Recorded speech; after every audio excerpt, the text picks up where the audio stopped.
Well, it's really with Tom and Dave again, which isn't that sounds like the sequel, Tom and Dave again. That sounds like there's a spin-off or a sequel to the podcast, but there isn't. I'm open. There's barely the first version. Well, I mean, come on, we're doing pretty good. We're deep in the 40s, dude. Are we? Oh my God! Yeah, we're crushing. Wow, we're it's too late for. Then it's really too late for me to start listening to these. Yeah, I mean, I wouldn't. We're on a good. Don't mess up the chemistry at this point. Take a long time. And God, I don't want your notes. I mean, if you have notes, you keep them to yourself. My God. I don't. Just kidding. Anytime. I have no notes. Would love to hear your thoughts on our little project here. What's up with you? How are you? Not much here. It keeps summer. It keeps the seasons keep cycling through every other day here in New York. It does that on the East Coast. Yeah, it keeps jumping from like the 40s. That's a temperature to my Canadian friends of about Fahrenheit. About 12. That'd be like a 12 degrees. Do you guys do Celsius in Canada? We do Celsius, yeah. Oh yeah, in Canada, much like the every place else on Earth. Yeah, you know what? Not the U.S. of A., buddy. Yeah, the U.S. of A. And is there another country? World. Is there another country that Not even as England? Far as I know. Even England that invented the imperial measures is metric. Yeah, well, they they gotta who won the revolution? That's all I gotta say. Yeah, and America doesn't do change easily. Love it or leave it, Dave. Yeah, Love it or leave it. But I'm feeling very, very born on the 4th of July right now. Yeah. Sorry about that. That's all right. But I'm happy this season. And I am an immigrant, changing. so you're welcome to hate me. Yeah, get out of my country. Yeah. No, you're welcome. Yeah. We welcome. Clearly, they're not sending their best. If I'm here, you're the very best. Yeah, you're the very best Canada has to offer. I say. But I haven't polled that, but. I guess, but again, we're going to talk. I guess we're going to talk UFOs again and paranormal. Hell stuff. Yes, yeah. Today. I mean, we can get into it right now if you want. Yeah, we probably should. Let's do it. We got an exciting guest today. Let me just break it down for you here. Dan Harari was born and raised just outside of Asbury Park, New Jersey. He's a man of many talents, best known for his 40-plus years of work in Hollywood as an entertainment industry publicist and owner of the boutique Asbury PR agency in Beverly Hills. He's also the author of the popular 2022 Hollywood book Flirting with Fame. A Hollywood Publicist Recalls 50 Years of Celebrity Close Encounters. Articles about that appeared in the LA Times, Newsweek, New York Daily News, Village Voice. His second book, After They Came, which I'm reading, is very entertaining and very informative about the UFO phenomenon, made an immediate impact with the UFO research community during 2023. To promote After They Came, Dan was interviewed by dozens of UFO podcast radio show hosts around the world. Stories about it ran in KTLA News, Coast to Coast, the LA Times, UK's Daily Mail. And he was endorsed by numerous top UAP experts, including Nick Pope, Richard Dolan, Travis Walton, Earl Gray Anderson, George Noory, among others. And the success of that allowed Dan to befriend many of the world's leading UFO researchers and experts. In his newest book, My Paranormal Life Supernatural Stories from a Hollywood Insider, was released on May 6, 2024. Now, Dan's long-held interest in UFO phenomenon has led to him having conceived of the Hollywood Disclosure Alliance, which I believe includes our own Dave Foley, which officially launched in November 2023. And Dan serves as the HDA's chairman. Co-founder of the HDA is iconic disclosure advocate Stephen Bassett. And with nearly 200 members located around the world, the HDA is a truly unique networking organization bringing together top UFO ET researchers. We've talked about it on this podcast numerous times. And its goal is to ensure accuracy in storytelling in regard to the UAP phenomenon within future films, TV shows, and books and documentaries. Dan has experienced 3 UFO sightings in his life. The first alongside his late father, Jack Harari, in 1970, which led to the inspiration behind After They Came. And Dan believes his dad may have been involved with UFO reverse engineering during his 45 years working as an electronics engineer for the U.S. Army. In 2024, Dan became the host of the podcast Live from Hollywood, It's Paranormal Tonight, which launched in January on the QNX Digital Broadcasting Network, also known as the UNX. And with that, let's bring Dan into the podcast. Hello, Dan. Hello, sir. How are you? Hey, guys. Boy, when do I sleep? right? There was Really? there was 1,000 questions I have in there. That was I have to say first, I was very disappointed that after they came wasn't a celebrity tell-all about post-coital confessions people made to you over the years. Well, that's my book. That's my book that I don't PR much, David, and it's called Carrot. It's called Carrots: Confessions of a Hollywood Sex Addict. It's my other book. It's the black sheep of my book family. It's called Carrots: True Confessions of a Hollywood. I was a sex addict for 20 years. Wow. And if you want anything salacious about me, check out my book, Carrots. You'll be the 9th or 10th person on the planet Earth to ever read that. The whole library. Ever read that book. Yeah. a highlight from the bio was not in the bio, but here I left it out. I left it out because my mother, Danny, what are you talking about? The sex act. My mother watches everything I do. She's like, I thought this was UFOs. Well, again, we can add that to the pile of questions that we have. I mean, I'm an open book, literally. There is some evidence that the visitors may be sex addicts as well. So it does fit in. Maybe that's where I got it from. I don't know. Maybe, yeah. There is some evidence for them messing around. But I have a kind of not a standard, but just I guess is a baseline. Yes. You say you had 3 UFO encounters in your life. Yes. Let's go through those. We mentioned at the end of that intro, you had an experience with your dad. That's really cool. And then you also seem to think that his work with the Army may have been involved with this. So please, let's start there if you don't mind. Sure, absolutely, sure.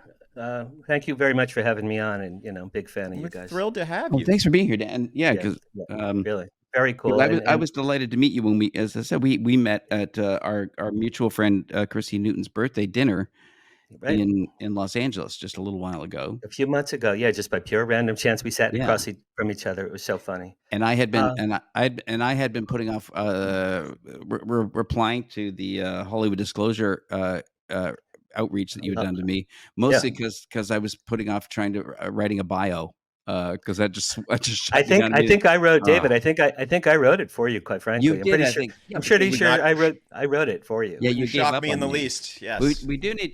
We should get Tom involved in this too because he's much more successful than I am in Hollywood.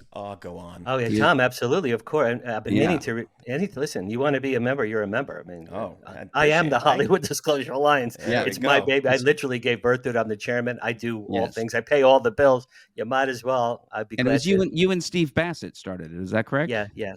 We can get to that. To that. All right. Let me answer Tom's question. Oh, all right. I was. You were ambiancing, Dave. I was at the window. You were busy with the trash. Yeah, with the garbage truck. Hey, David. But before I forget, have you ever been to the Cutting Room nightclub in New York City? No, I haven't. The Cutting Room? No, have you heard of it? Is it for selling teenage girls? Okay, I thought maybe you'd been there. The Cutting Room in Manhattan. Check it out. Should I go there? Go there. My lifelong best friend is the owner, and he just helped to discover Lady Gaga there in 2006. True story. Lady Gaga was discovered at the Cutting Room. My friend Steve Walter is the owner. If you ever go there, ask for Steve, long silver ponytail. Just say Dan Harari sent me. He'll get you. I'm going to seek it out. Yeah. I've seen videos of her early on when that's she her. was just, when she was just sort of a mousy teenager. Exactly. Playing piano, playing like that's the Cutting Room. My friend Steve put her on stage. He's my lifelong. We're like brothers. We grew up. Yeah, together. Those were amazing. She was incredible even back then. She was Stephanie. She used to call Steve. Hi, Steven. This is Stephanie Germanata. Can I play? He's like, okay, you can come Tuesday at 5. She wasn't Lady Gaga yet. She was Stephanie. He put her up. Didn't she grow? She grew up in. Did she grow up in Jersey? I feel like where was she? Long Island. Long Island. Yeah, somewhere in New York. She's in New York. That's amazing. Girl. Yeah. Well, I've always felt like she's like an artist comparable, I think, only to David Bowie. She's unbelievable. The gift that this woman has is. I took my mother a few years ago to see A Star Is Born. My mother's going to be 90, by the way, in October. God bless her. When that movie A Star Is Born, at the end of that movie, my mother, who has never been impressed with anyone other than Barbra Streisand, right? Mm-hmm. That girl has a lot of talent. That guy, I go, Ma, yeah, clearly. Well, that's a good second. That's a good second starter. I've never impressed my mother. Nothing. Danny, what's with the aliens? It's enough already with the aliens. No, what with the aliens and the aliens? Yeah. My mother thinks I'm batshit crazy. Okay. I had one line in a Tom Selleck movie in 1985, and that's the last time I impressed my mother. You got one. You got I think one. the theme here is our mothers are impossible to impress. Mothers can't be impressed, really. Yep. Unless you're Lady Gaga. Yeah. Okay, Tom. Yeah, Tom's question. What was I'll try to. Am I ever going to get a question here, Dave? I want to do Tom's I'll question. infer what the question is by the answer. What on earth is happening here? Okay. All right. We're losing Sorry, track here. Dan. All right, Tom. Let me answer you. All right, so I grew up just outside Asbury Park, New Jersey. Everyone knows Asbury Park. Bruce Springsteen, of course. Yes. And I have he stands there all day long for people. And I have all kinds of Bruce Springsteen stories. I knew him. I worked with him in 1973 before he was famous. My friends all knew him. We used to see him at bars for $1. We spent time with him at the beach. We saw him hitchhiking. Okay, so all that's in my first book, by the way, Flirting with Fame. All my Bruce Springsteen stuff is in my first book. Nice. Okay, now I'm going to answer Tom. March 1970, sunny day, March 1970. I'm almost 14 years old. My father picked me up from school and was driving me home, suburban New Jersey neighborhood where I grew up, okay? Driving home in my dad's car, talking about whatever, and I'm in the passenger seat, obviously. Look through the windshield of my father's car, and I'm honest, guys, everything I'm going to tell you, this whole interview will be the truth. And some of this I still can't believe, but everything, I'm not a bullshit artist. I do not lie. Everything I'm going to tell you really happened, okay? In the passenger seat, through the windshield, losing my gift for speech. Suddenly I'm doing Richard Lewis. Looking through the windshield, above my father's car was a huge silver letter V, like Victor, craft, hovering above my father's car. Of all the places on the planet Earth, this thing chose my father's car to hover above 200, 300 feet, whatever it was. Huge, very shiny silver, okay? No propellers, no smoke, no noise. It's like a butterfly. It's hanging there. It's like a butterfly hanging. Each wing, I'm going to say, was about the size of 2 school buses, okay? This was fairly large. Are you on a freeway? Are you on a suburban street? Suburban street, down a couple of houses away from my house where I grew up. So I'm in the passenger seat, okay? I see this. I go, Dad, there's a UFO. Dad, stop the car. There's a UFO, Dad. And I'm in my seat. Stop the car, Dad. Look. My father stops the car. We get out. He and I get out, stand in front of his car. We look up. You guys, I'm literally, Dad, we're seeing a UFO. Isn't this great, Dad? I'm not even 14, okay? I'm a little kid jumping up and down. I'm so excited. This is like Star Trek come to life, right? March 1970. Dad.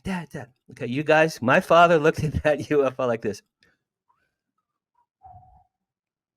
Looking at his watch, looking up, looking at his car. I think I need to get my car washed. Looking at his socks. No interest whatsoever, my father. None. Okay, that's huge. And it comes back when I finish up this story. He had no reaction. Now, if this was you, Dave, or Tom, or me, if we were together, we would be crying and dancing and doing the horror, breaking piñatas and laughing. I'm doing Richard Lewis, and because I loved him and he died recently. Yeah. We would be thrilled. We'd be ecstatic, or we'd be scared. This thing was like like the Pyramid of Egypt is hovering over my father's car, right? Nothing. The man had no reaction. Okay, we'll get to that later. After 2 minutes, he looks at me and goes, "Come on, kid, let's go home." He was bored to tears, okay? Get in the car, we go home. I go to my kitchen, rotary phone, 1970, rotary phone. I called the Asbury Park Press, my hometown newspaper. "Hi, my name is Danny. I'm almost 14. I just saw a UFO with my dad. It was a big silver V, a UFO. The lady said, "Sonny, we're getting hundreds of phone calls right now. Really? Can't talk to you. I'm really sorry. I got to go." I swear I remember clear as a bell this lady said this to me. Hung up on me, okay? I checked the newspaper every day that week, the Asbury Park Press, my hometown paper. Nothing ever ran. No article ever ran. I forgot about that event. Ready for this?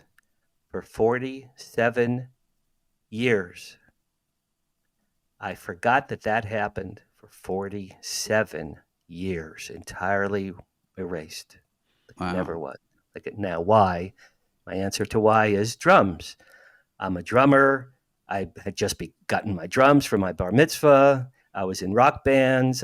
My bands and I played all the clubs and all the parties and all the dances. I was working with Bruce Springsteen and Kiss and Fleetwood Mac and Humble Pie and Jay Giles and Deep Purple at the Sunshine Inn. I was riding my bike there after school. I was the stage manager. I was looking at girls in miniskirts that I was too shy to talk to. So why did I forget this UFO? Because I had other things happening. I had other things: music, not talking to girls, growing my hair long, playing drums, and working at a rock and roll a concert hall. That's why I forgot. Okay. And what sparked it when you? That's huge. We'll get there. Okay. We'll get there. Yeah. Well, I was going to say that, but it's also true that a lot of people that have really, really like anomalous experiences tend to put it away and forget about it for long, long periods of time and never talk about it. Dave, it's just that my dad and I never talked about it. I didn't ask when we got home. This is so crazy. I mean, look, I was 14. Yeah. Okay. Dad, what was that? I didn't think to ask my dad what it was. I didn't ask him. He didn't tell me. He offered no information. Nothing ran in the paper. Nobody else I knew saw it. And I'm into, that night my father took me to buy the new Jimi Hendrix album. That's how I remember the date. It was March 1970. He took me to buy Band of Gypsies, which just came out, Jimi Hendrix. That's how I knew the date was March 1970. So, David, you're right. A lot of people forget. Okay. Now, wait till you hear how I remembered, because that changed my life. That literally changed my life. Let me jump ahead a little bit. Tom, my second UFO sighting was in 1996. Okay. 26 years later, I saw that one with my son. So I saw a UFO with my dad in 1970. 26 years later, I saw another one with my son. It was out in Lancaster, California. I had just gotten divorced. My ex-wife and my kids moved out to Lancaster, way the hell out in left field, not far from Edwards Air Force Base. Okay. I used to visit I was living in Studio City at the time. I used to schlep every Friday night, man, to get my kids, and I saw them every weekend for 5 years. Never missed a weekend to be with my children. My son turned 8, May 1996, his 8th birthday. Dad, can I have a telescope? Sure. Got him a telescope for his birthday, brought it out there. We went out at night in Lancaster, California, crystal clear night, the moon, the stars, everything. There's no smog in Lancaster. There's no city light glare, right?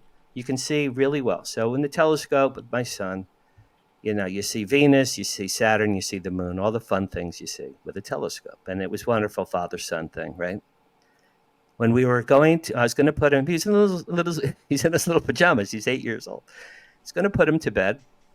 Before we went to bed, to his bed, I look up in the sky. In the far right-hand corner of the sky was an egg-shaped, very bright yellow-white light.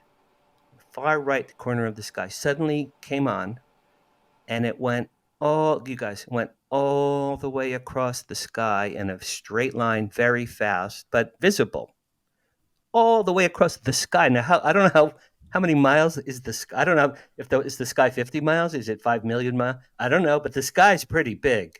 I don't know how many miles it is, but from one end of the sky to the other end that I could see with my peripheral vision, right? So it goes, where's my hand? It goes to the left corner of the sky, you guys. And I go, Jordan, my son, Jordan, look, it's the satellite. This is so cool, right? This is like the capper of the telescope birthday present. We see a satellite. You guys, it went all the way here, and then it stopped in place for 30 seconds. It stopped in place. Now, I said out loud, oh my God, that satellite's going to plummet to Earth. There's something terribly wrong with that satellite, right? Wouldn't you think that? Wouldn't that, right? What's going to stop there for 30 seconds?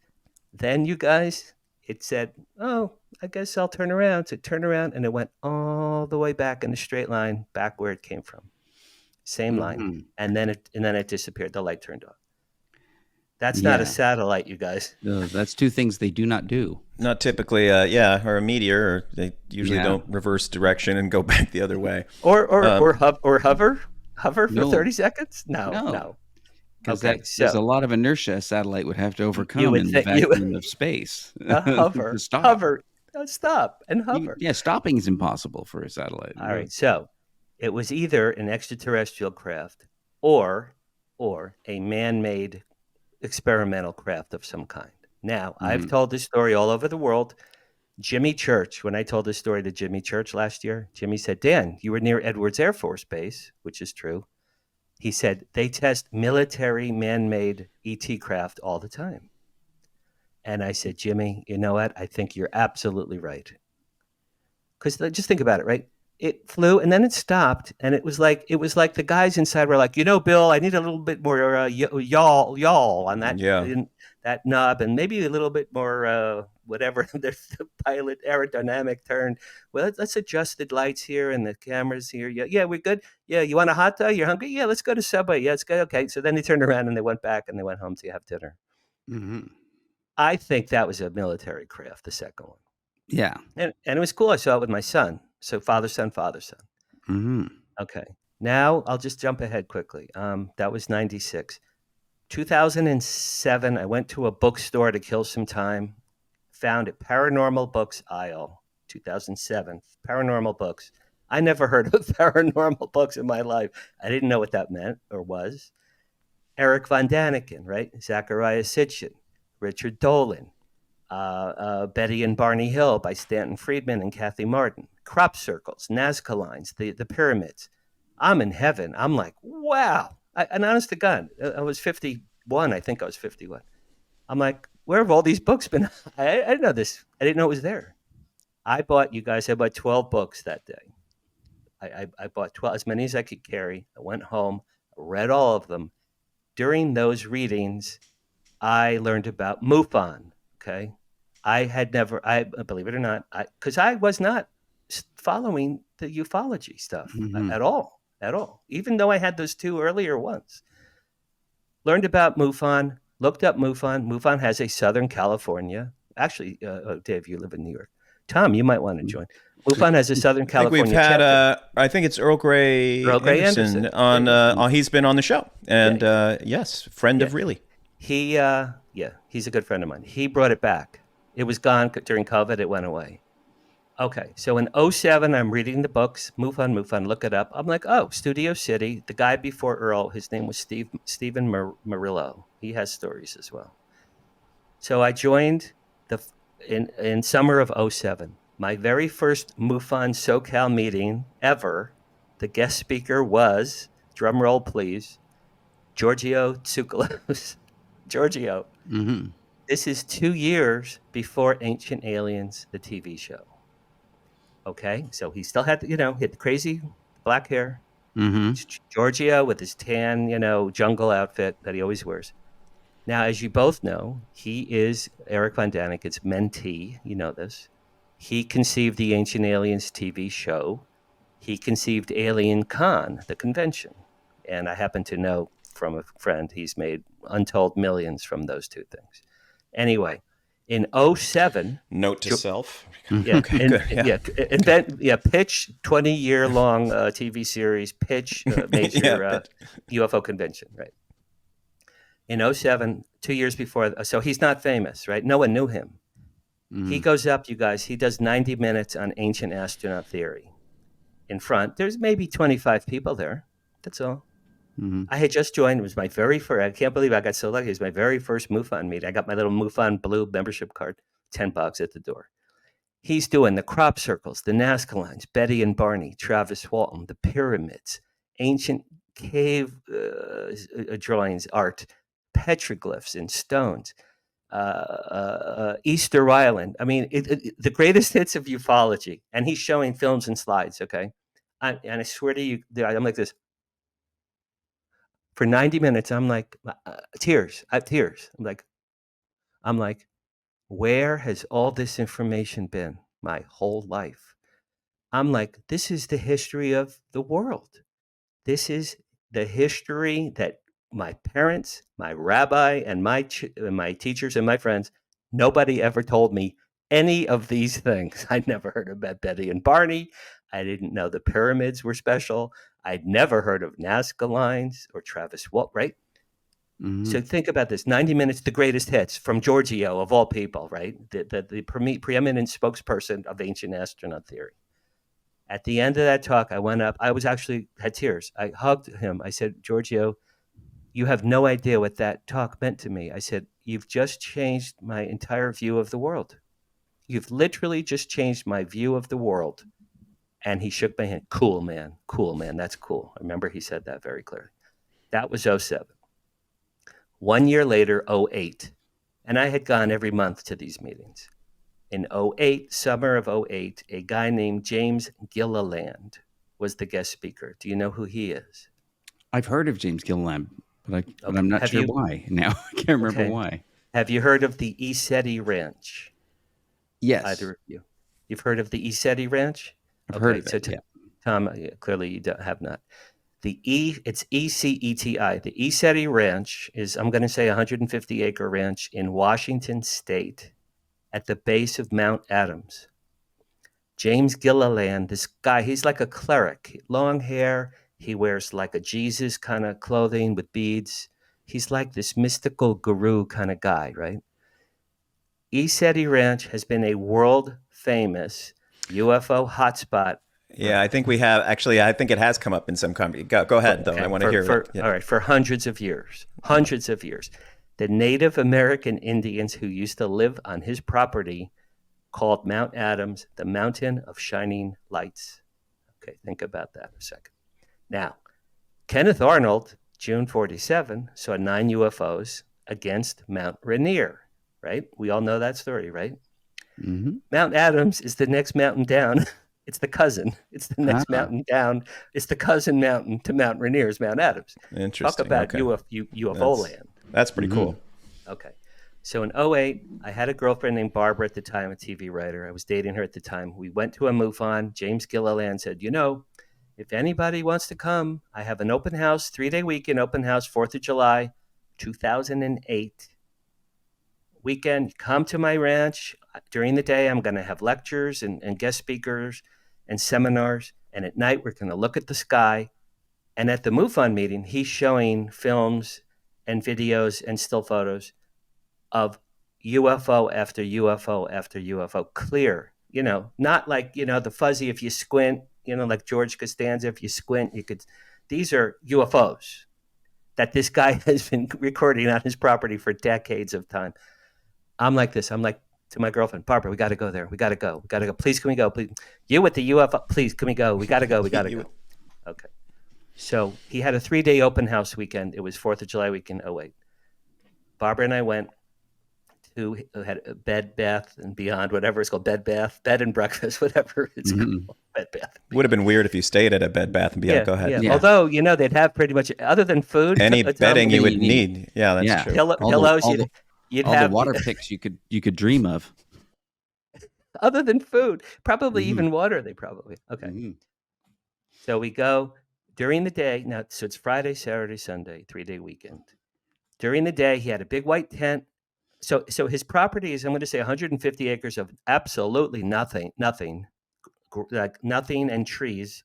Mount Adams is here, and his little tiny house is here. That's it. That's his branch. That's the whole place. He had a big white tent. And so during the day, people like Nick Pope, William Henry, David Childress. I remember those guys were there. Okay. Some fairly well-known people were doing crop circles and Nazca and ufology and Betty and Barney, the greatest hits. They were doing it during the daytime under the white tent, and they served lunch.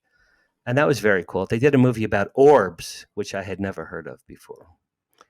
Okay, so during the Friday afternoon, right? Lectures, films, seminars, speakers. Then at Friday night, you go out on the field, this huge field. They make a big bonfire. People with guitars and tambourines and flutes are singing and dancing around the bonfire. There's about 250 people total. And we're looking up at the sky. And it's just clear, crystal clear sky, stars, the moon, everything crystal clear. There's no smog up in Washington State. Okay, so the first night, Friday night, we're looking up and up for hours and hours. You know, your neck hurts. You guys, you've done this. Your neck hurts after 6 hours. You're like, honey, you want to get some dinner? You know. So that first night, absolutely nothing. Okay, that's fine, right? Friday. Next day, Saturday. Let's say Nick Pope spoke, orbs, movies, pyramids, during the tent, lunch, everything fine. Go out on the outside with the bonfire and the guitars and the singing and the dance. You look up for 7 hours. Absolutely nothing, right? Nothing. And I was getting kind of annoyed. I'm like, man. Barbara's loving you at this point. Yeah. She's like, what the hell? Thanks you a lot. And she was more Jewish than me. You schlepped me all the way up here for no reason. For what do you do? Like, I'm doing my mother now. So I usually tend to date my mother, and that's a whole nother problem. Yeah. Okay. So next, nothing, absolutely nothing. Last day, Sunday, lectures, film, seminars, Nick Pope, whoever it was, tent, lunch, go out in the field, the bonfire, looking up, 2-3 hours, nothing, right? The last day. Now, here's the best part, you guys.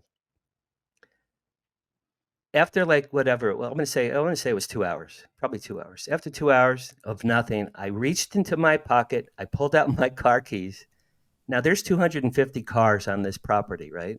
And there's one little exit. There's this little narrow exit and 250 cars. I have my keys. I said, I swear to you, I said, Barbara, if we leave right now, we can beat the rush. Okay? Yeah. You guys, 5 seconds later, a craft came from behind us, over us, black, big, black, 200, 300 feet above, pretty low, over us. It blocked out the sky.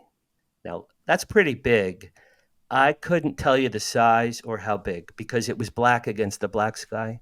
But I'm just telling you, just out of nowhere, from behind the trees, it just came, and now it's hovering over us. There's the bonfire, 250 people.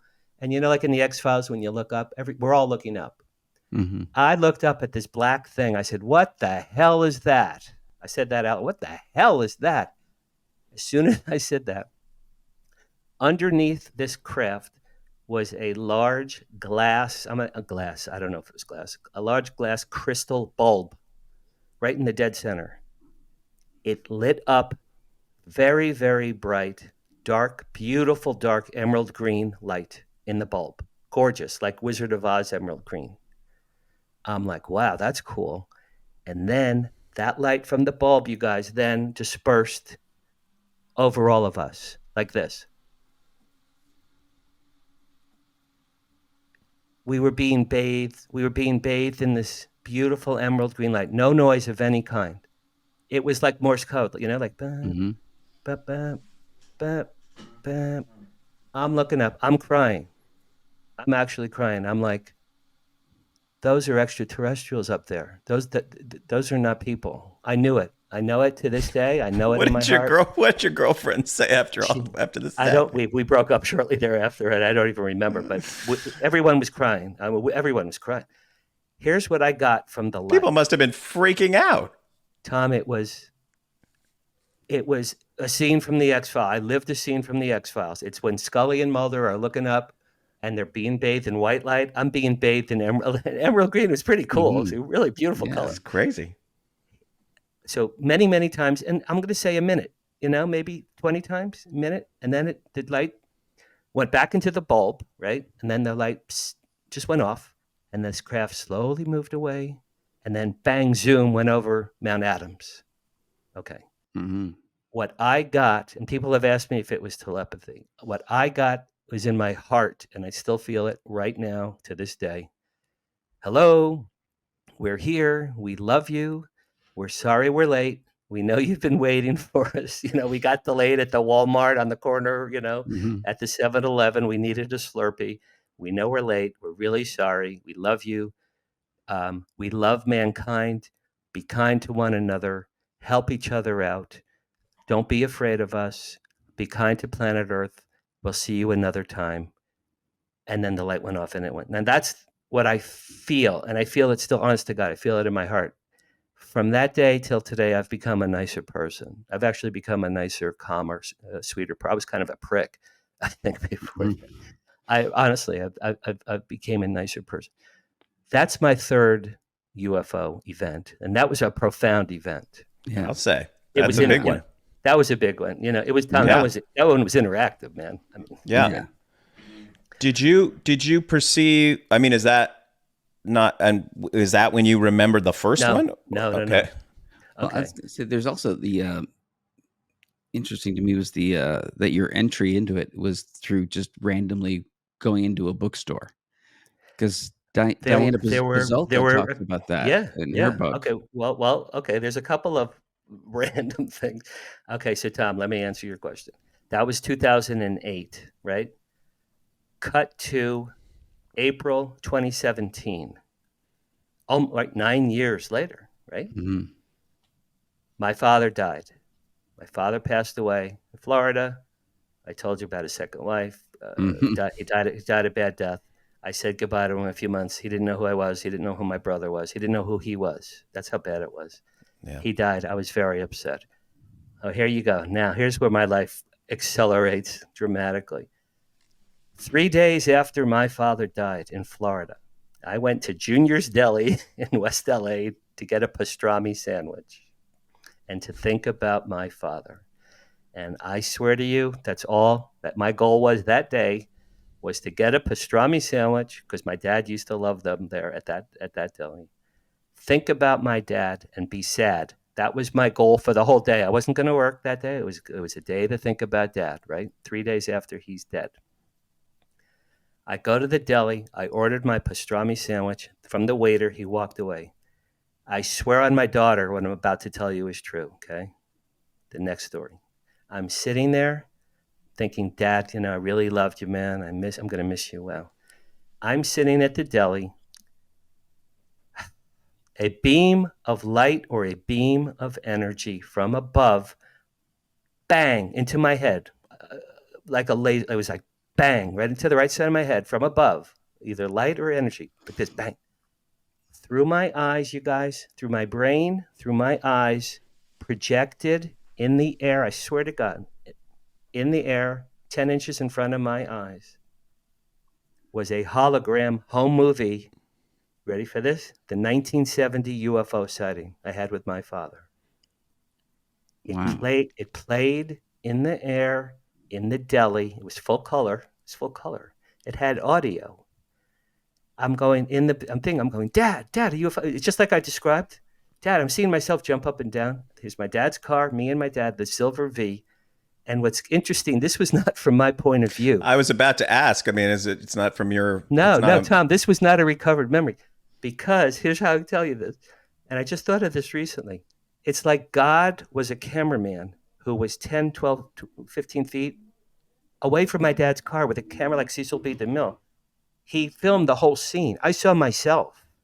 Mm-hmm. So, you know what I mean? It's not from my eyes. I saw me, my dad, the car, and the V from 15 feet away, like God had been doing this. Okay? It was filmed. God filmed this whole movie. Mm-hmm. I'm watching it in the deli. I'm like, oh my God, I remember that, right? 47 years.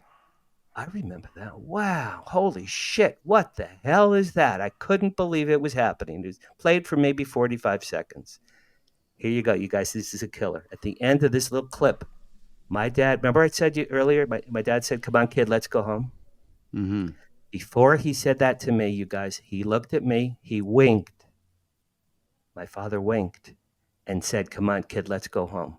And then this movie stopped. It stopped. Wait, winked at the camera? He winked at me. Winked at you. Okay, story gets better. Winked at you watching.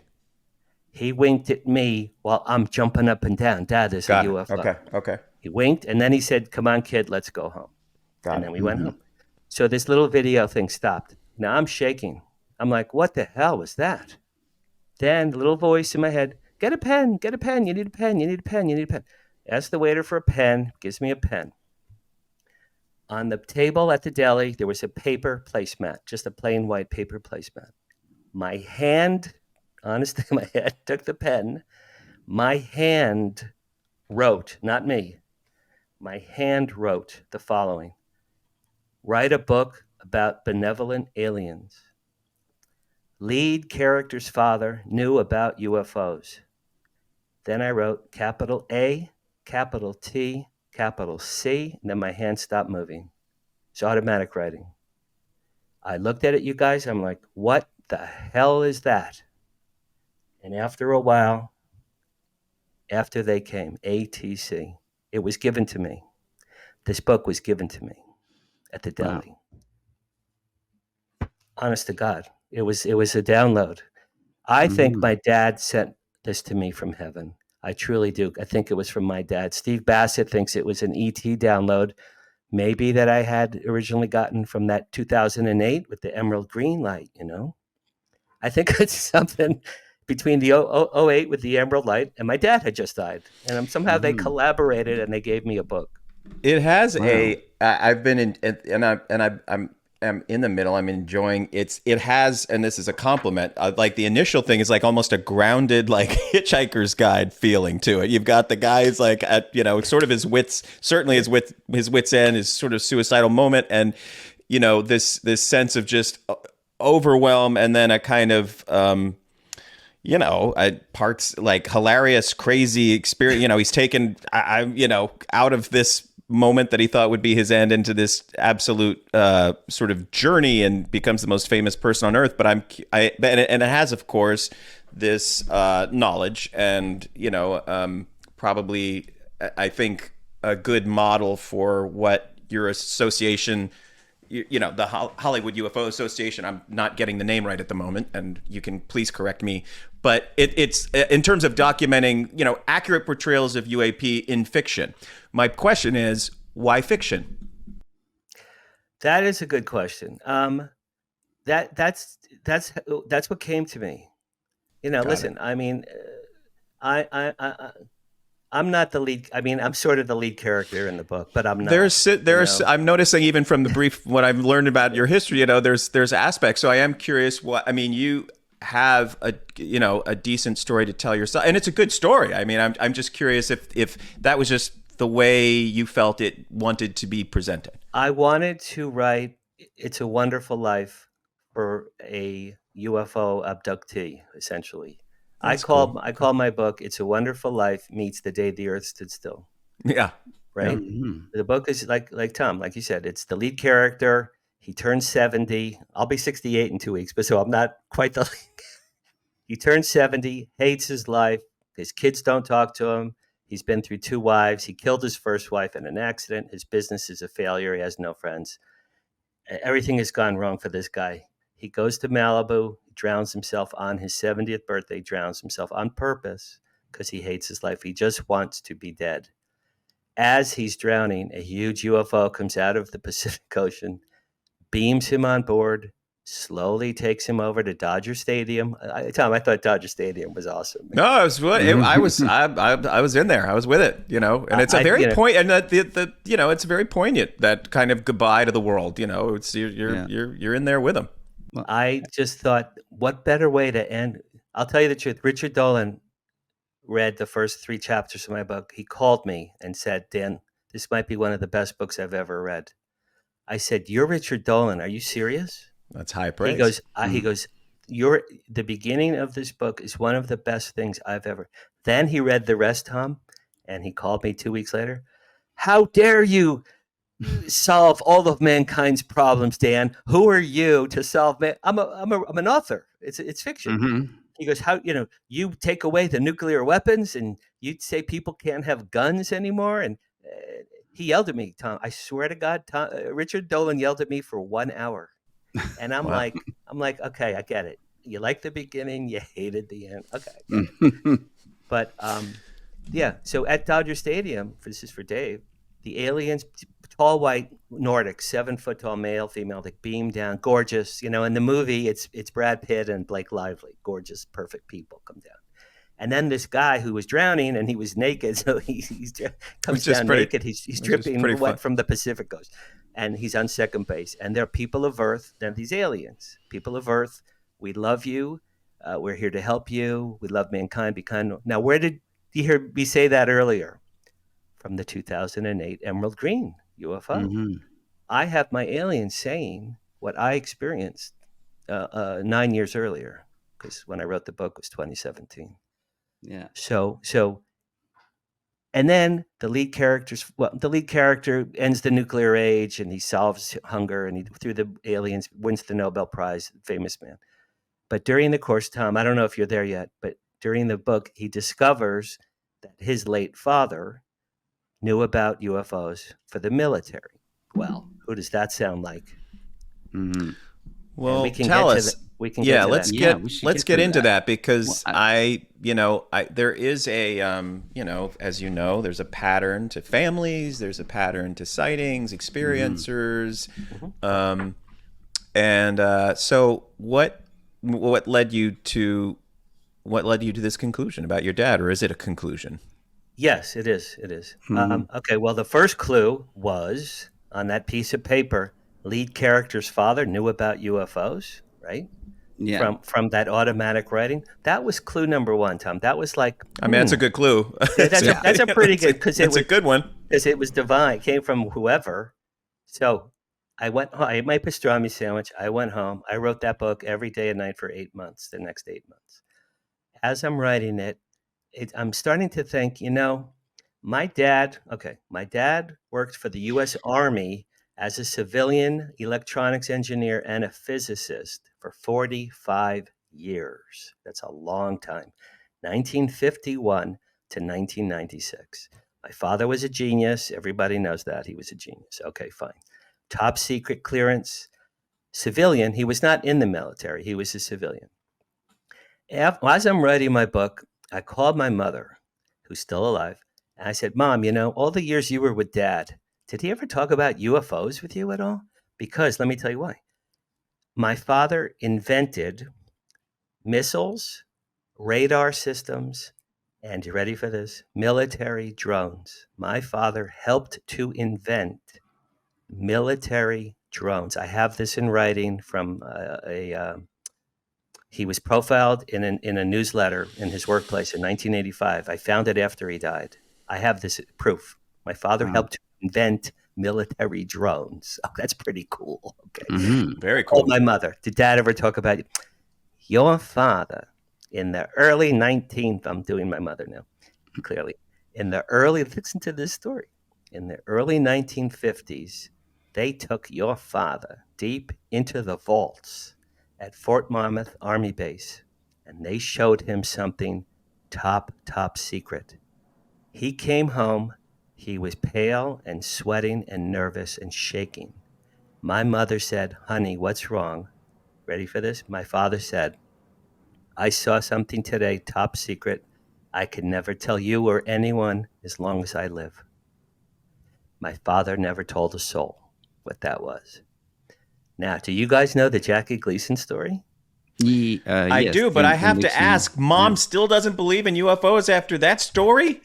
Oh, there's more, Tom. Wait. What's her name? What's her name? What's Joan, Mom's name? Joan. Are you listening? Joan.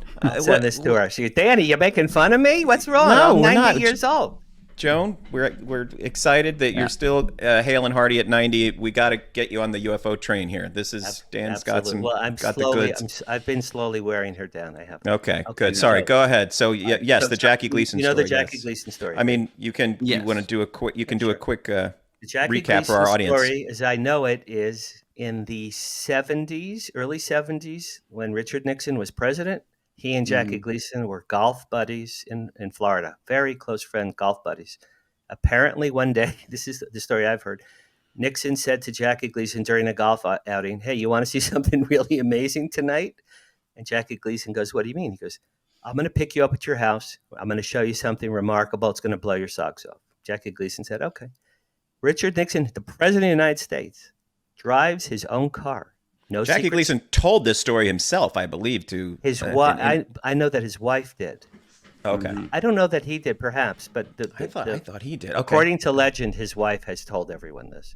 Okay. Richard Nixon picked up Jackie Gleason in his car, in his own car. No Secret Service, no Army, no police, no motors, just the two men in a car. Richard Nixon drives to, I don't know the Air Force or Army base. I don't know the name of it. It was in Florida. And they pull up.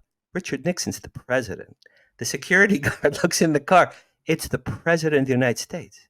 Nixon goes, Sonny, open the gate. Yes, Mr. President. He wasn't expecting him. They open the gate, they drive on. Nixon shows Jackie Gleason dead alien bodies. Jackie Gleason comes home. His wife said he was never the same afterwards. Now, does that sound like my mother and my father? My mother doesn't know the Jackie Gleason story. He saw something that shook him to his core. He was terribly upset for a long time, Jackie Gleason. Okay. That's a clue about my dad. The newsletter that I told you about, and I have it, and I'm going to present it at Contact in the Desert. It says that he invented laser-guided drones and missiles and radars. He won awards. He spoke at the Pentagon all the time. He went to White Sands Missile Testing Range, my father, all the time to test things. Now, here's the kicker, and then we'll summarize. Last June, Dr. Stephen Greer did a 3-hour presentation in the Washington Press Club. It's on UFO TV if you want to watch the whole thing. I've watched it twice. And he had a bunch of whistleblowers telling their stories. In that, you guys, Stephen Greer says, by the way, I have proof that the U.S. military has 145 military bases in America that worked on top secret and often illegal reverse engineering of retrieved extraterrestrial technology. I have a proof of this. He then, 145, right? He puts up a slide, you guys. I freeze framed the slide. It's part of my presentation at Contact. He freeze frames this slide, 145 U.S. military installations that worked on reverse engineering of extraterrestrial technology. Number 51 is Fort Monmouth, New Jersey. That's where my dad worked for 45 years. How about that? Yeah. Here's a little cherry.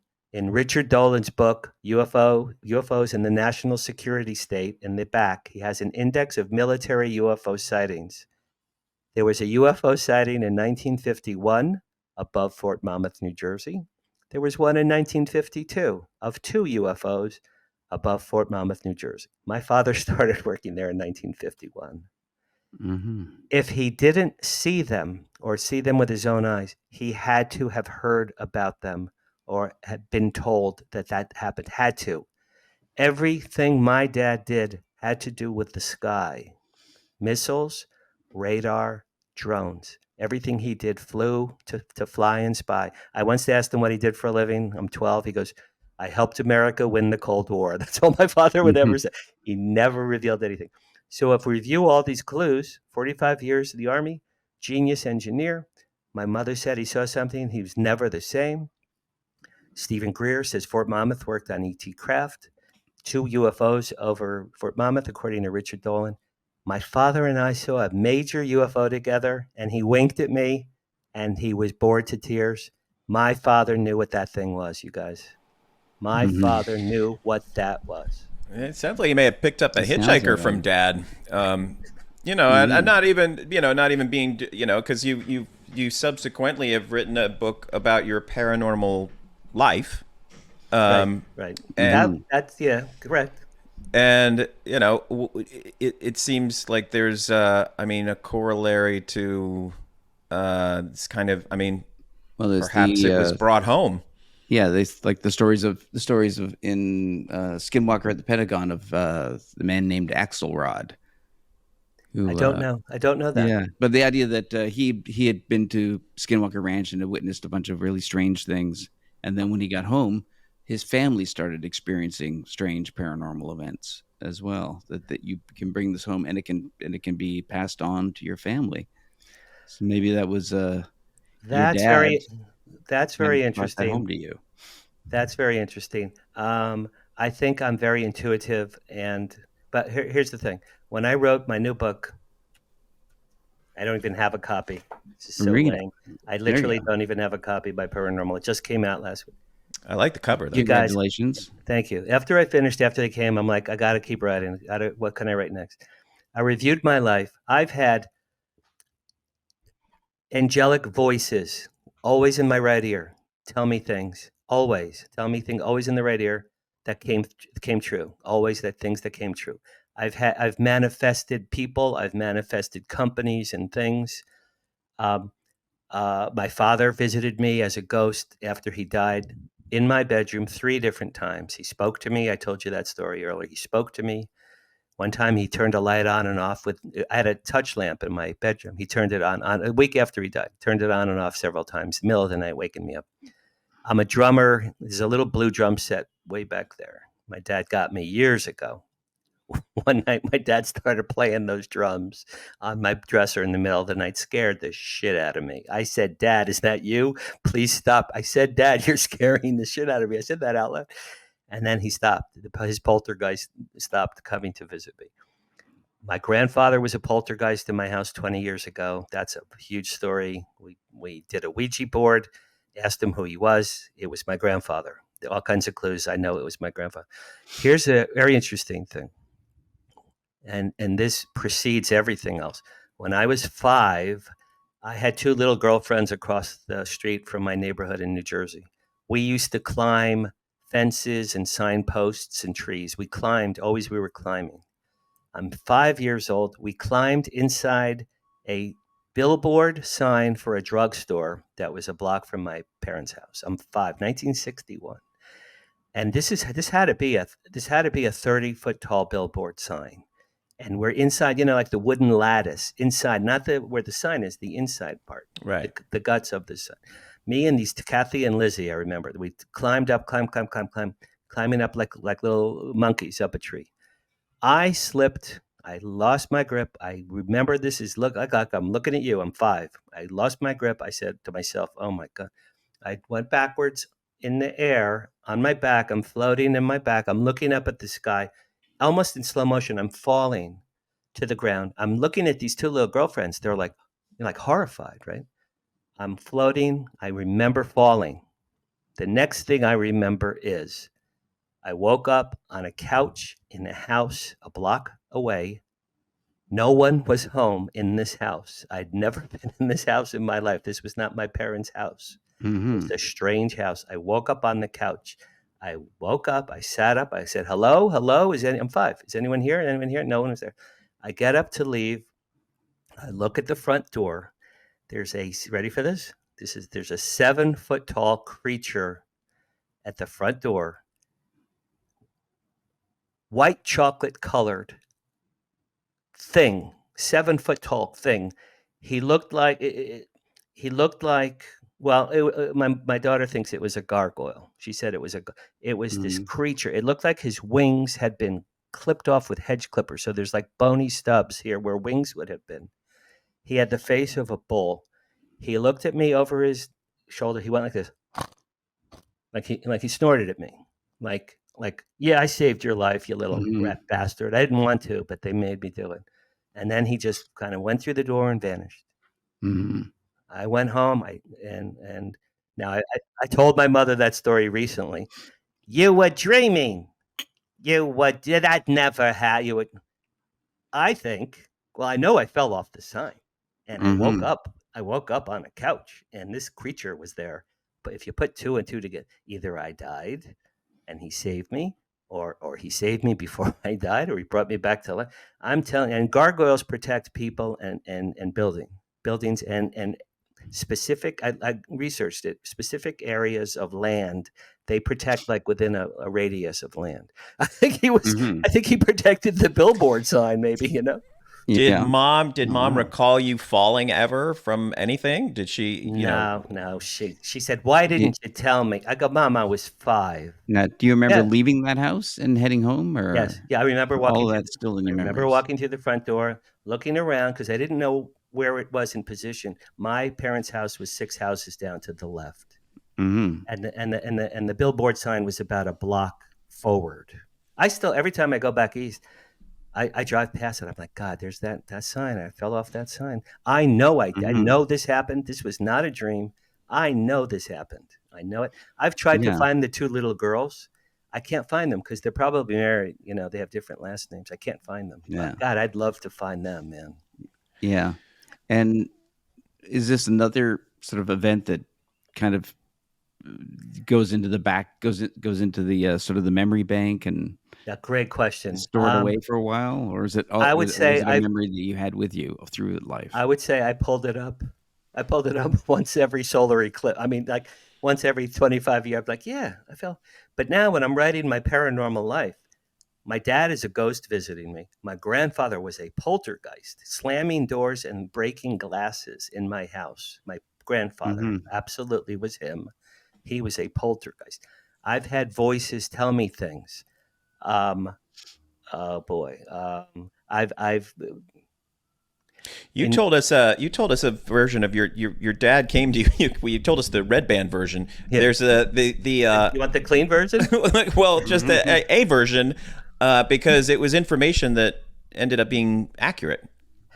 Right. Okay. My dad died. And you can tell whichever version you like. We don't protect our listeners or I viewers. won't. Yeah, I won't go. I won't because in case my mother. You can. I'm saying you can. I can really. Yeah, you can of course. You can say the C word on this show. Really? Oh yeah. Wow. Well, I have diplomatic What if Joan's immunity. listening, I'm Canadian. Dave? my mother's aide is Tina, and Tina says, "Look what Danny," So okay. But the content, the key. I'll tell you the story, and it's of course it's in the new book. My dad died on a Monday morning in Florida. His heinous, let's call her heinous, the heinous wife called me. Your father's gone. I said okay, and time stopped, and I called my two brothers. And the three of us all have the same story. We sat in our desks at our offices that day for 8 hours, all three of us. We didn't move. We didn't eat. We didn't go to the bathroom. We didn't have a meal. All three of us said, time stopped that day for 8 hours. The three of us, couldn't get out of my chair. I was in such a shock. And we knew it was coming. That was a Monday. That Friday, I'm in Silicon Valley.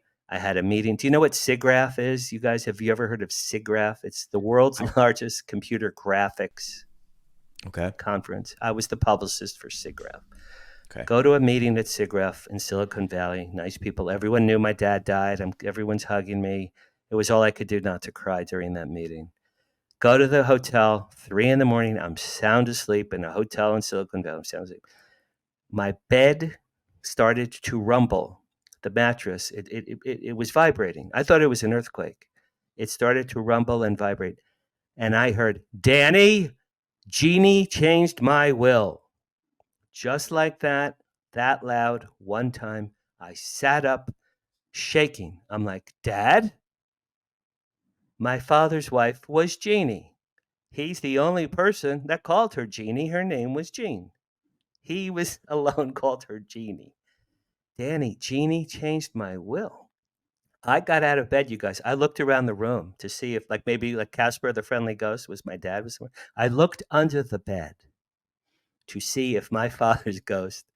That's how real this was to me. Never look under the bed. I mean, there were I think my slippers, someone else's slippers or shoes. The past tenant, left. Just poltergeist is in my. I mean, just the clown is under the bed. So after that weekend, I called my two brothers. I have two brothers. They're both okay and alive, and we are very close. I said, "You guys, you're not going to believe this story." I told them the story. And my middle brother Bob, the practical one, said, "We need to hire a lawyer to look into this." We hired a lawyer in Florida. He checked with her, the heinous creature who married my dad. He spoke to her. He met with her lawyer. We got documents, you guys, of my dad's signature. Clearly, someone, and it had to be heinous, grabbed my dad's hand because you could see it was his signature on his will and on his insurance papers. My dad didn't know who he was the last 2 years of his life. He signed these papers 4 months before he died. So we have the physical proof. My dad told me from heaven, Danny, Jeannie changed my will. How about that? Yeah. That's pretty intense. I mean, if you didn't believe in life after death and you hear that story, I don't know. I know my dad existed after death. I know he did because he came to see me. So what do you attribute the connection between all these? I mean, I find it, I mean, do you feel they're just fundamentally sort of different phenomenon, or do you feel it's all sort of the same phenomenon? I've always felt that many things in my life have been predestined. Like I'm kind of living a path that was carved out for me before I got there, kind of. I'll give you an example. I grew up in New Jersey, went to college in Boston University. I was there when Howard Stern was there. He was there 2 years ahead of me, same time. He had a radio show then. Came back to Jersey. Then I worked in Manhattan at Columbia Pictures briefly. I wasn't feeling the East Coast. I was like, this East Coast thing, I don't know. By pure chance, two friends of mine from New Jersey called me in late summer of 1980. Two friends who did not know each other. Both said, a girl and a guy, both called me, Danny, why don't you come to LA and visit? Why don't you come to LA and visit? I go to my dad. My dad changed my life. I go to my dad. I said, Dad, I have Joanne, my friend, and my friend Ronnie. They both want me to go to LA to visit. My father goes, schmuck, move there. Move there. That's where the entertainment business is. Move there. I looked at my father for 5 seconds. I'm like, okay. I've been here ever since. I've been here for 44 years because my father said, schmuck, move there. I sold everything I had. I've been here for 44 years. Had those series of events not happened, my children wouldn't exist, my business wouldn't exist, my books probably wouldn't exist. I wouldn't have been a publicist for 40 years. So let's talk about that. It was just kind of like in the ether. It's just kind of like, okay, I'll do that. Dad, yeah, okay, Dad, I'll do that. I believe in that too. And I think and now the Hollywood Disclosure Alliance, is this the marriage of your 40 years as a publicist with this? What you tell me, how's that coming? Tom, that's such a great question. And that's really well said. So my book came out after they came out last March. And I went to Alien Con in Pasadena to promote it. I had a booth there. In fact, by the way, Alien Con is gone. They killed it. They lost money. Oh, no. It's gone. Oh, is it good? Well, Tom went to it. Was that the one in Pasadena? Pasadena. Yeah. Last year. No. Last year was the last one. Yeah. Yeah. Oh, Tom, wow. you were there. I saw the last one. They had some great speakers. Tom, you probably walked by my booth. Yeah, I had a big booth. I probably did. Yeah, for my book. Why didn't you buy my book? It's only $20. What's wrong with you? What did I know? I bought it 2 weeks ago. Thank you. That's very sweet. Thank you. I'll get my 47-cent commission. There you go. Next week. You should see my my royalty checks, $1.27. I frame them. They're so bad. I don't cash them. We do it for love. We write the books for love. A quick story. 30 years ago, I did stand-up comedy for 3 years. Improv, Ice House Comedy Store, many, many times for 3 years just to do it. It was a hobby, an interest. I always wanted to get over my fear of public speaking. I did. I made $6 total. Jerry Seinfeld made $1 billion. I made a $1 bill and a $5 bill total. I have it framed that my stand-up comedy. I made $6. Seinfeld should really meet you in the middle with that money. Actually, I knew him before. I knew if you read Flirting with Fame, David, I met Seinfeld a few times. Great stories. I met him 10 years before he was famous. Yeah. Well, I want to hear a couple of those, but first I want to hear about Hollywood Disclosure Alliance. But then I'm going to ask you about we need some dirt. So I went to Alien Con, Pasadena. There I met Eric Von Daniken. I met Nick Pope. I met Paul Hynek. I met George Knapp. I met Jeremy Corbell, David Childress. I mean, I'm gifting all these guys my book just to promote it. Eric Von Daniken holds my book, you guys. Eric Von Daniken goes, after they came, I haven't read this one yet. I go, Eric, it came out 3 days ago. That's probably had just been published 3 days before.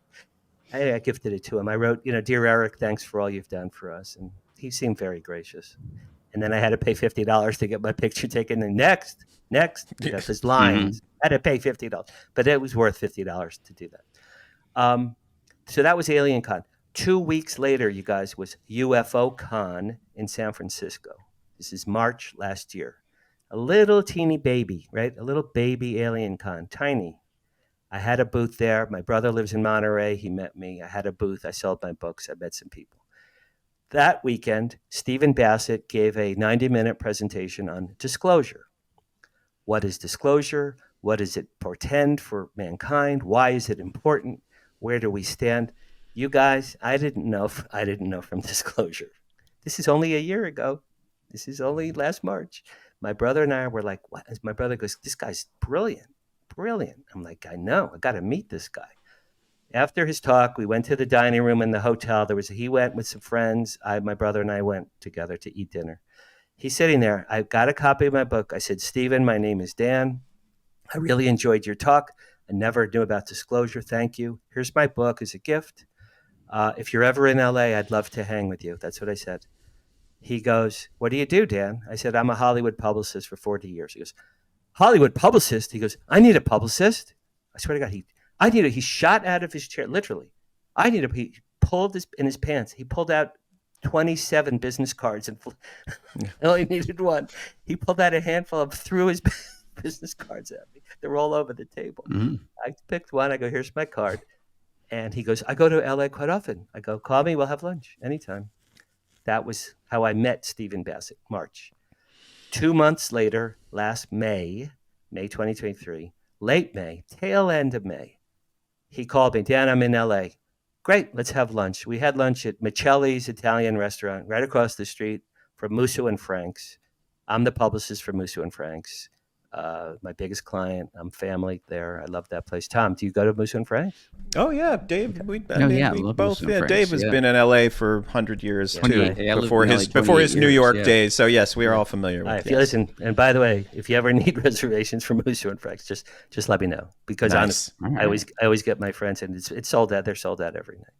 So we had lunch. Stephen and I had lunch at Michelli's, May 2023. He sits there. I said, place is empty. We had a big antipasta salad. He tells me his whole life story. I tell him my life story. We're there for like three and a half hours. At the end of this meeting, Tom, he says to me, Dan, what can we do together? Now, you guys, I went like this. I looked up at the ceiling. This is like, it's in my book because it was like literally like light bulb. I've had many light bulbs literally go off over my head. I looked at the ceiling. I come back. I go, Stephen, we're going to create the Hollywood Disclosure Alliance. I didn't know what that was. I didn't know what that meant. I still don't know. No, I'm only kidding. No, but I'm telling you, God's honest truth.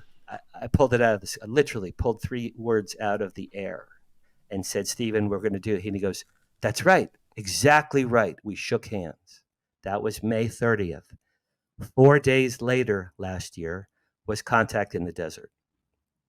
He said, Dan, I want you to be my guest at Contact in the Desert. We'll hang out. You can share my room. I have a 2-bedroom room. Hang with me. I'll introduce.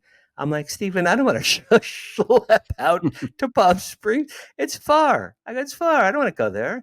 He goes, no, you have to go. Everyone will be there that you like. Dolan, Pope, George Noory, Paul Hynek, Whitley Strieber. I mean, one after the next. They're all, Travis Walton, they're all, I'm like, yeah, God, you're right. He's going to get me a VIP pass. He's letting me bunk in his room for free, right? I'm like, all I got to do is eat the gas. All I got to do. I'm like, okay. He talked me into it. I didn't want to go. Mm-hmm. All right. Like Jerry Seinfeld. All right. Drove out to Contact. He introduced me to everyone. And he and I are telling, now this, honest to God, this is 4 days after our lunch at Michelli's. We're telling George Noory and Nick Pope and Richard Dolan and Ron Janix and Carolyn Corey and Paul Hynek, Hollywood Disclosure Lines, Hollywood. Oh yeah, really? Oh, I want to be that. I want to do that. Yeah, definitely. I want to be in that. It wasn't a thing. It didn't exist. It was 3 words. Mm-hmm. George Noory. I told him, George, because he had interviewed me about my book a few weeks earlier. I said, George, Stephen and I are creating the Hollywood Disclosure Lines. He grabbed my shoulder. He said, Danny, I want to be your very first member. George Noory. We started with George Noory. Mm-hmm. Then you go to Richard Dolan. Then you go to Nick Pope. Then you go to Paul Hynek. Everybody. Oh, yeah, of course. Right? Dave, you're a little bit late, Tom. Yeah. You're in? I'm getting there. All you got to do is email me. All you got to do is 2 seconds. Sounds good. Honest. So that was Contact. Stephen and I were like, holy shit. Stephen kept saying, Dan, we have a tiger by the tail. It was 3 words, you guys. Then after Contact, I come back home. I'm like, I have something that it's going to be huge. Just have to figure out what it is. What do I do now? So my daughter, Anjali, my daughter, is a very talented graphic artist. She created our logo. She created a website. I had to write the mission statement. Stephen got his friends to join. I got my friends, colleagues, clients. Dee Wallace from E.T., the movie E.T., Dee Wallace, the actress, one of my best friends. I said, D, I have this Fakakta group. I got, you're the mother of E.T. I got to have the E.T.'s mother. And she goes, okay, right? Stephen got Thomas Jane. I got Dave Foley. I take full credit for I got Dave Foley. Stephen got Shirley MacLaine. Stephen got Thomas Jane. I got T. Wallace. I got Dave Foley. We've been trying to get Dan Aykroyd for a long time. Anyway, so Stephen got his people. I got my people. All of last summer, all last fall. We are literally cutting and pasting our people together. And my daughter's putting them up on the website. November 2nd at Musso and Frank's in the private dining room. We did our lunch. And Dave, if I had known you then, maybe you could have been there. We had about 50 people in the room. We had 25 people on Zoom. Danny Sheehan, Nick Pope, Richard Dolan, Sev Tak, Carolyn Corey, Lynn Katai, Chuck Zukowski. I mean, it was a who's who. It was a who's who on the Zoom. I have a still picture of the Zoom. Everyone on the Zoom is famous. Okay, so I'm like leading this brigade. We have a board of directors. We have people. We have my daughter's logo. We have a website. I'm thinking like, this is unbelievable. From 3 words a few months ago, today we have almost 200 members. We have movie stars. We have Hollywood producers, writers, directors. The premise, Tom, was to blend, and this gets to your question earlier. I've been a Hollywood publicist over 40 years. Stephen's been a disclosure advocate for 30 years. I kind of call it chocolate and peanut butter, right? 2 disparate groups. The UFO researchers and activists and experiencers historically don't know Hollywood writers, directors, and producers, right? Now, of course, there's Spielberg, there's J.J. Abrams, there's M. Night Shyamalan, there's James Cameron. There's certain mega guys that have done unbelievably wonderful projects. There's a lot of very talented documentary filmmakers, James Fox, right? My friend Michael Mazzola, Serena DC, friends of mine, they've made a lot of documentaries. But no one ever really said, let's put chocolate and peanut butter together in one group whereby you can share ideas, you can pitch scripts, you can pitch experiences. We have a dedicated Slack channel. This is the key. We have a Slack channel for all of our members. And on the Slack channel, hey, I'm casting a new documentary, Who's Been Abducted by Aliens, the 50 people. Hey, I have a new book. I need women who have had fetuses taken from them by aliens. 30 people. It's very robust. The Slack channel is really I don't even know what a Slack channel is. I'll be honest with you. It's a dedicated IM, Dave. It's a dedicated IM channel, but we have like 100 people. Yeah. So if you were on there, say, hi, Dave Foley, glad to join the HD. Well, you're going to get besieged. Dave, I love you. I loved you from, when you grabbed Julia's. Then I'm on immediately. I love being told when you grabbed Julia's boob. And when I met Dave, we were talking about Julia's tit in Veep. I was asking him a million questions about it. So fun. So, yeah. A very fun day at that story. That's where it is. Recently, just a few weeks ago, we became IRS approved to be a 501c3 nonprofit.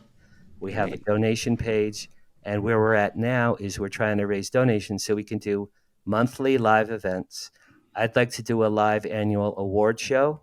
I've already talked. This is funny. I've talked to Paul. Paul Hynek's a good friend of mine now. I said, Paul, I want to create the Heine, the J. Allen Hynek Award for Excellence in Ufology. Right? We call it the Heine. Isn't that funny? We call it the Heine. Yeah. Like, I want a Heine. It's perfect. Yeah. Hey, we could be nominated. You guys could. Yeah. Let's get in there. Absolutely, you could. Let's get in there. So we need donations. So if anyone's watching and wants to help, HollywoodDisclosureAlliance.org. And please check out our site. If you want to join, let me know. Well, whoever puts links up, we'll put a link up. Thank you. Donate. It's nonprofit. Donate. I think one thing that leaps to my mind is the fact that you're a Hollywood publicist. And not too many years ago, if you had a client who claimed to have had contact with UFOs, your job would be to hush it up, and to spin it or to try to make this person not seem insane so they could keep working. Well, that's interesting. I'm trying to say how to answer that. I've never done, Dave. Certain people in Hollywood do what's called, this crisis management. Yeah. Eddie Murphy. I didn't know he was a transvestite when I picked him up in my car. Okay, or Tom Arnold did something similar. There's crisis PR people. All these years, no, I never got anything remotely like that. But last it's year, part of the trade. Last year, it was the night before I went to Contact. There was a dinner in Santa Monica for the California Restaurant Association. I went with the owners of Musso and Frank, a married couple. They're like relatives of mine. We're very close. The married couple who own Musso and Frank, fourth generation grandson of great grandson, whatever he is. So I'm sitting there, and Mark and Tina at this dinner, and Mark says, "Oh, Dan, what have you been up to lately?" And I'm like, "Tell them about UFOs. I'm going to Contact the next morning. Like in 12 hours, I'm going to be at Contact in the desert with my book, right? Tell him about UFOs." And don't you tell him. He'll run away. You'll lose him. You'll lose biggest client. You don't want to piss him off. You don't upset him. I'm like, and they're just looking at me, I'm like, "Well, I wrote this book about UFOs." They go, "You wrote a book about UFOs?" The wife says, "My mother and I had a profound UFO sighting in the early 1980s together. Tell me more." The wife. And I'm like, "Really?" So now I have an open field, right? And they didn't fire me the next day. "Dan, we love you, UFOs. Now you can't be the publicist anymore." So they embraced me. But Dave, historically, that would have been tricky. Yeah, that would have been. Yeah. Goldie Hawn came out last year. Goldie Hawn. Oh, did she? I didn't. I know that Kurt. I know that Kurt Russell has been telling the story of how he was one of the first to witness the Phoenix Lights, the craft. Google Goldie Hawn aliens last year. I feel like I saw something about everywhere. that, and it ran everywhere when she was in her. When she was in her early 20s, she was in a car in her early 20s, asleep in someone's boyfriend's car, early 20s. Probably she was on laughing. The window was open. An alien. She woke up. An alien, like E.T. An alien is standing at the car with his finger on her head, and she felt God's presence. So Google Goldie Hawn aliens. It ran all over the world. Yeah. My question for the Hollywood Disclosure Alliance, though, sort of related to what Dave's talking about, is like it feels like an opportunity to push back on 50 years of disinformation.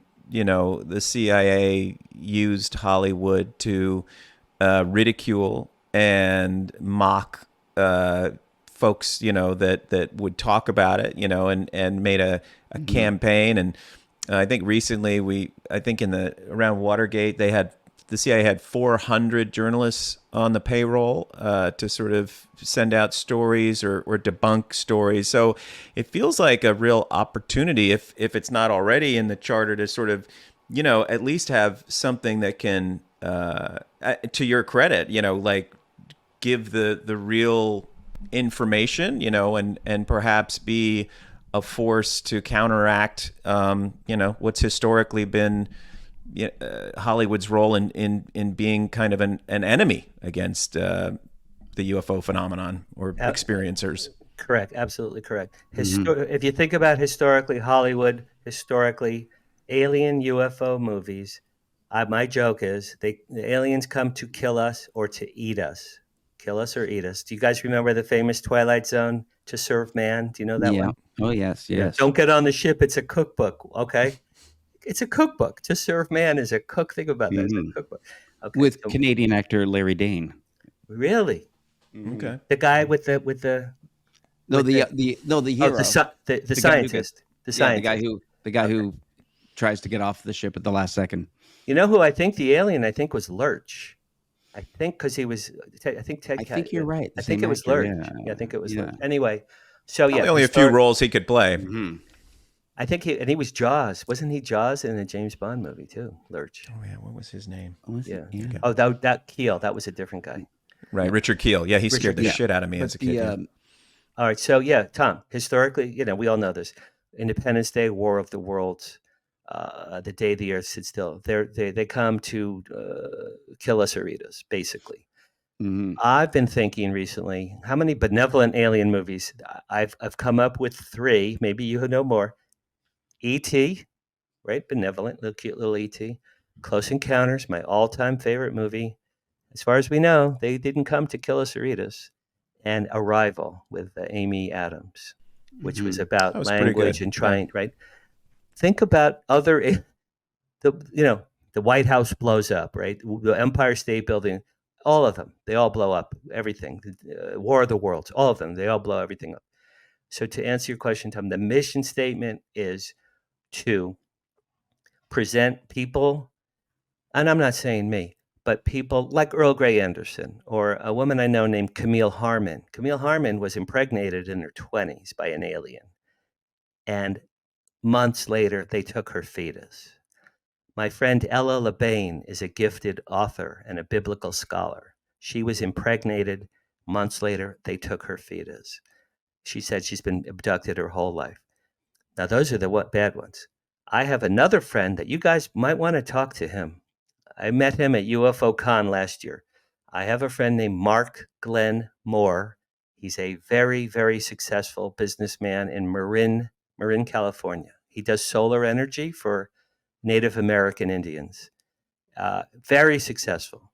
He's been abducted since the age of 5, every so often, by gorgeous, beautiful Pleiadians, tall white Nordics Pleiadians, like in my book.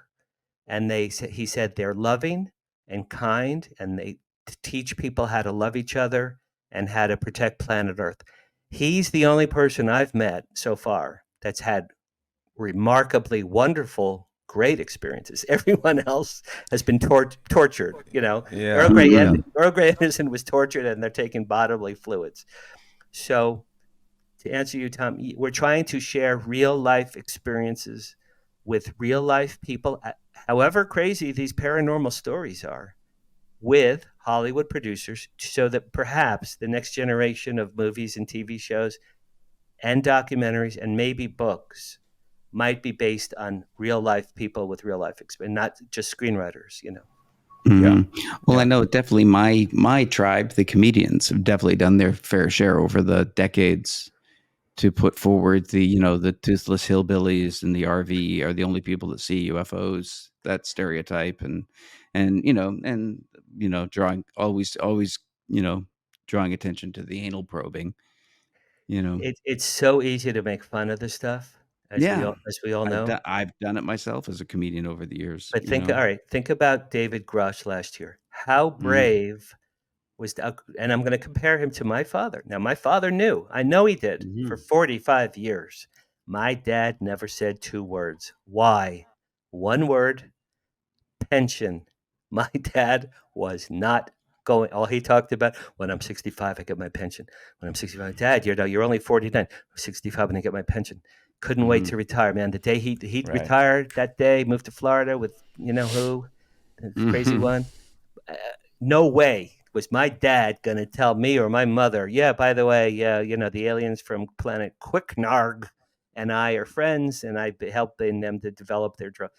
There was no chance. Now we have David Grush, brave as brave can be, non-biologic bodies. He never said the word alien. No. Non-biologic bodies, off-world craft, off-world, Yeah. non-human, non-Earth created Non-human intelligences. Yeah. technologies. And he said to all these people, you guys saw it, take me to a skiff and I'll tell you everything. That's never happened. They never got permission. Tim Burchett never got permission to meet with David Grush in the skiff. Ask Danny Mhm. Sheehan. Danny Sheehan, he'll tell you. It didn't happen. This guy's on national TV in front of Congress, swearing on a stack of Bibles, putting his whole life and his wife and him at risk. This guy's a hero, right? And then what Mhm. happens?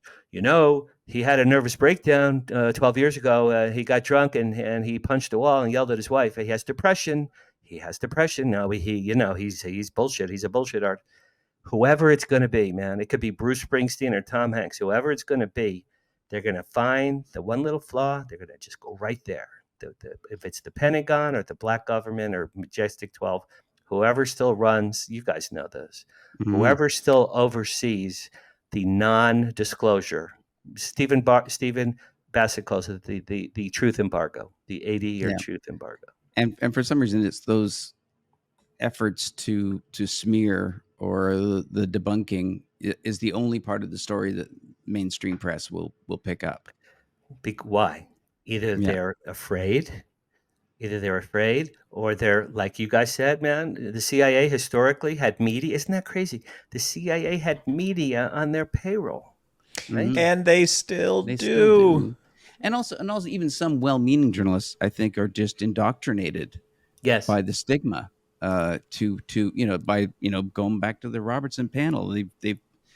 They've bought the narrative that only crazy people talk about UFOs and not sensible people, not serious people. Exactly right. When David Grush testified, I watched it. I was riveted.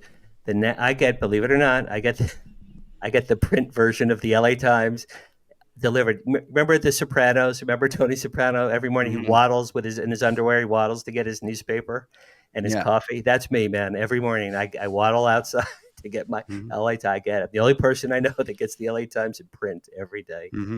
I read it the day after Grush. I'm like, should be from right. Naval intelligence officer swears to alien. Right? Should have been like Man Walks on Moon. Right? Should have been. I'm looking in the LA Times. Even if the story was just a panel of Republicans and Democrats don't yell at each other. Yeah. Or even if it was interesting. Or even if it was front page. Yeah, this guy went up there, but nobody believes. What? Okay. No. I'm looking. It was on page 19. 19. Yeah. A naval intelligence officer claims non-humans in front of Tim Burchett, and it was on C-SPAN, and it was on the 4-paragraph. Page 19. Yeah. This is the biggest story on the planet Earth. Yeah. LA Times, page 19. Number one. Number two, there is a woman at the LA Times who supposedly is the UFO reporter. Oh, yeah. I launched the Hollywood Disclosure Alliance with movie stars and major Hollywood producers and the top UFO people in the world.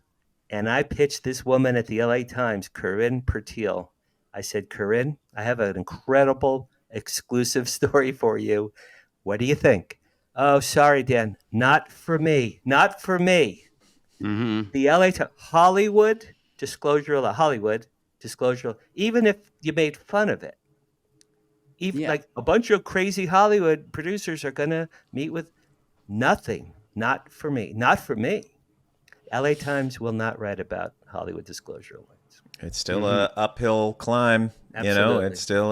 But I think, you're doing the Lord's work, putting it together. And I think, And it's been a great boon to people like the Debrief and the Hill.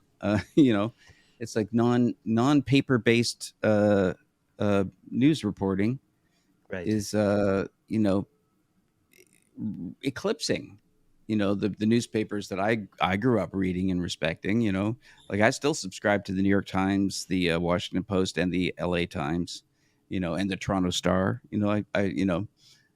But none of them are covering it. Well, okay, Leslie Kean and Ralph Blumenthal, right? Okay, kudos to those two.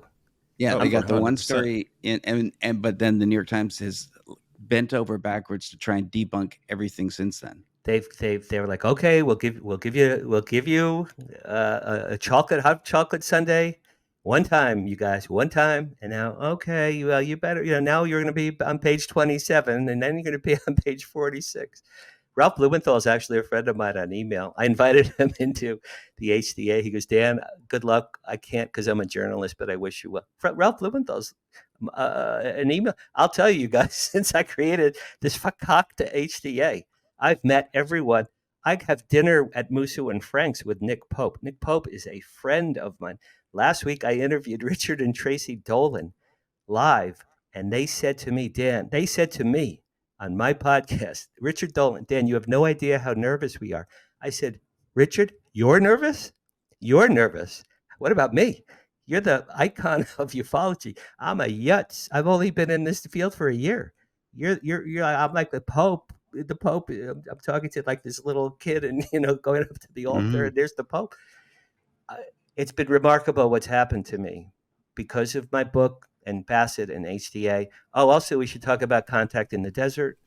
Well, that's what I was about to ask you, because as we wrap up, how, if people want your, to learn about Hollywood Disclosure Alliance, to read your work, where and when will you be at Contact in the Desert? Okay, so thank you very much. ContactInTheDesert.com. Buy your tickets. I am the publicist for Contact. I don't know if you knew that. I'm the publicist for Contact in the Desert.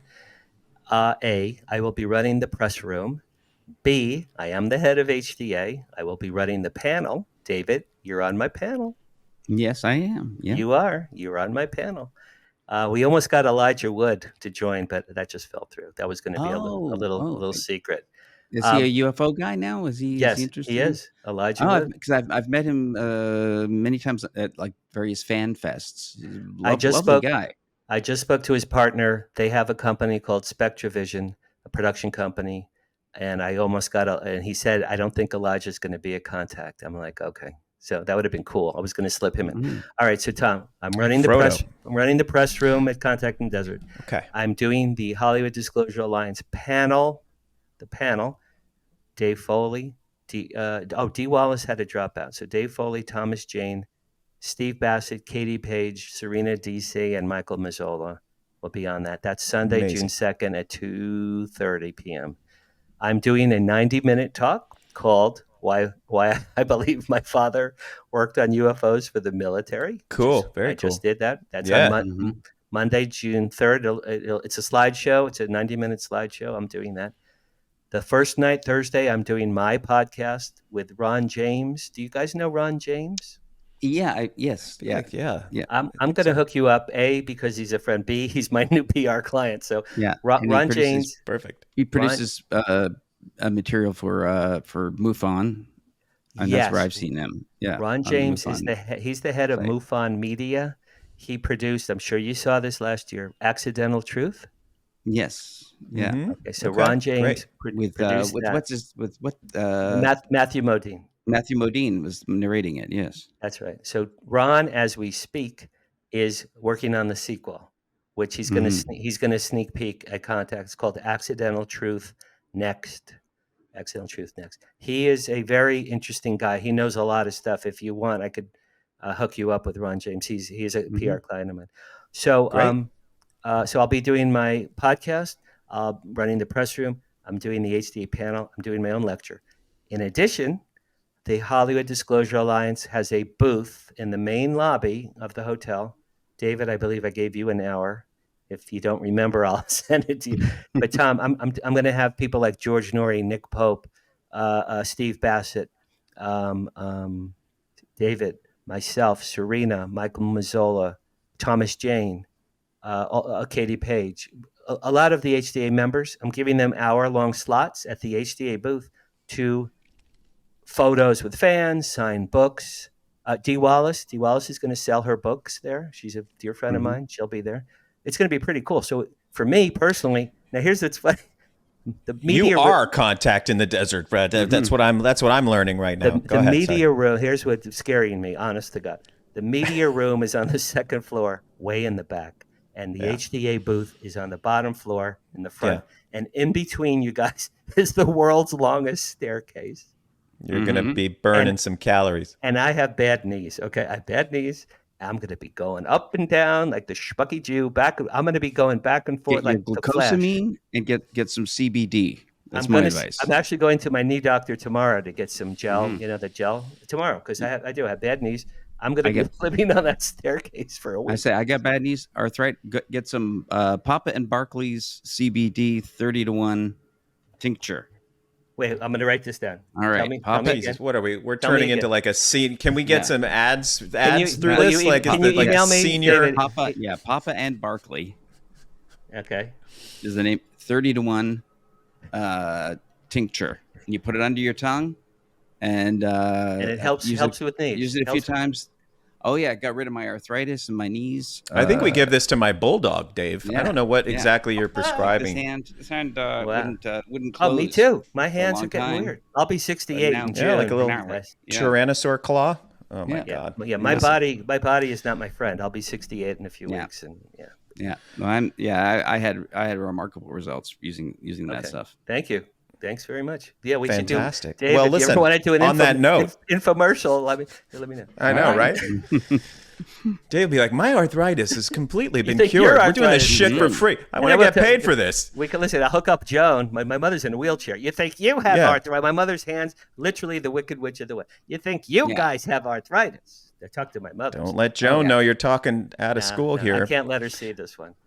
Listen, Dan Harari, this was awesome. What an incredible journey and amazing stories and experiences. And I hope we can continue this conversation. We can't wait to see you at Contact in the Desert. That'll be great. Me too. And this was this was just amazing. So I'm looking keep forward writing to your books. books. That's Let's go with show us the books again. We have After They Came. After They Came is my Benevolent Aliens, Amazon, of course. Right. Flirting with Fame. I'm very much enjoying it. This is Seinfeld, Richard Lewis, Mel Brooks, Steven Spielberg, Dee Wallace, Alice. I worked with Hugh Hefner, Alice Cooper, lots, and Mickey Dolenz, my childhood hero, became a good friend of mine. We got to do a whole segment about that. That's a whole thing. And my brand new just came out last week. I don't have a copy. My Paranormal Life Supernatural Stories from a Hollywood Insider. So remember I told you about my gargoyle when I was 5? There's my gargoyle. Yeah. Here's my father's ghost. I love that kind of 50s like EC comics going back. Here's my UFO, my 3 UFOs, and then angelic voices. I've heard angelic voices tell me good things and also very sad things. Like the last time I saw my father, I'll leave you with this sad note. He drove off with the C word and in Florida. Last time I ever saw him. And a voice in the parking lot. My brother's at the rental car, Florida. We had dinner, drove away. He didn't know who we were. A voice said to me, and I swear to God, it said to me, Danny, you're never going to see your father alive again. A voice said that sentence out loud. I turned around. I thought it was my brother. I'm like, what? And my brother goes, what's wrong? I said, did you just talk to me? He's 25 feet away at the car. No, I didn't talk to you. You guys, I fell to my knees sobbing. So I'm never going to see my father again. It was the hardest I ever cried. So I'll leave you on that happy note. Wow. It's in my book. It's all in my book. Dan's we'll be Paranormal our Life. Copies. Yeah. Paranormal Life. Amazing. All right, you guys. Thank you. This is so fun. I really do look forward to seeing you at contactinthedesert.com. Also, danharariauthor.com if you want to check my books. Dan Harari. All right. Thanks so much, Dan. Thank you for having me on, you guys. You guys are great. All right, buddy. All right. We'll talk to you soon.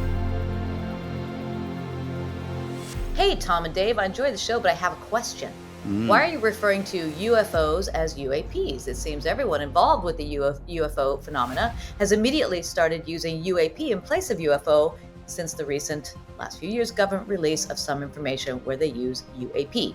Guys, we've known for years that at least some UFOs are trans-medium craft, but we still call them UFO unless observed coming out or diving into water. Then we call them USOs. Are we going to call ufology UApology from now on too? What? No. He went there. UApology. Well, why do you have Good to? Question. Yes. Dave. Well, I do have some answers for that.